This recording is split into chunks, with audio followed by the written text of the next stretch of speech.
Hello बच्चों, चलिए प्रश्न को पढ़ते हैं। सिबलिंग जातियां किसे कहते हैं? इस प्रश्न में हमें यह बताना है कि सिबलिंग जातियां किसे कहते हैं। तो आइए इस प्रश्न का जो है हल देखते हैं।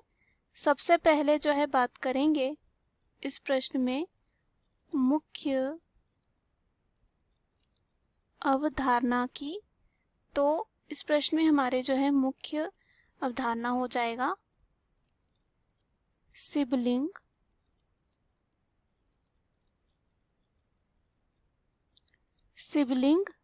जातियां। तो सिबलिंग जातियों की बात करें तो ये जो है ऐसी जाति होती है जो समान प्रकार के जो है जनक से जन्म लेते हैं।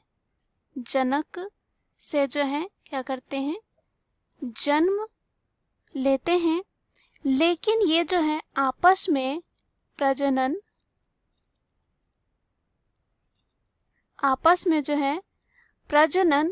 नहीं कर पाते हैं। प्रजनन जो है नहीं कर पाते हैं, उसे ही हम कह सकते हैं सिबलिंग जातियां।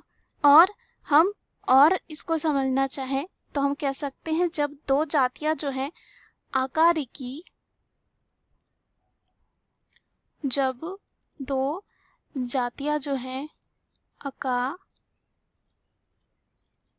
आकारिकी में समान होते हैं। क्या होते हैं? आकारिकी में एक जैसे होते हैं, लेकिन जो है यहाँ पे इनके बीच में जो है अंतः प्रजनन की क्रिया नहीं हो सकती है, और ना हो सके तो उन्हें हम कहते हैं सिबलिंग जातियां।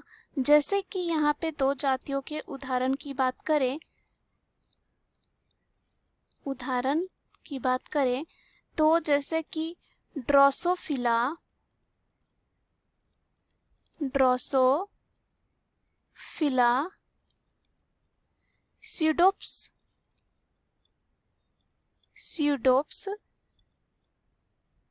स्यूडोप्स क्योरा, और दूसरा जो होता है इसमें ड्रोसोफिला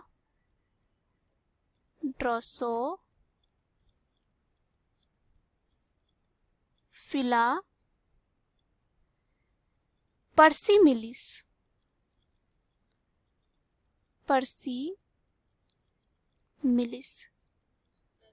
ये दोनों जो हैं आपस में क्या होती हैं? सिबलिंग जातियां होती हैं। तो ये दोनों जो हम कह सकते हैं, इनमें हम कह सकते हैं कि जो जनक होता है वो यहाँ पे एक ही से जो है ये जन्म लेते हैं, लेकिन यहाँ पे आपस में प्रजनन या कह सकते हैं अंतः प्रजनन की क्रिया नहीं हो सकती है। तो इस प्रकार के जाति को कहा जाता है सिबलिंग जाति। और दो उदाहरण हमने यहाँ पे देखा, ड्रोसोफिला जो है स्यूडोप्स्क्यूरा और दूसरा है ड्रोसोफिला पर्सिमिलिस का। मुख्य अवधारणा के आधार पर हमने सिद्ध कर लिया है कि सिबलिंग जातियां क्या होती हैं। आशा करती हूँ उत्तर आपको समझ में आया होगा। धन्यवाद।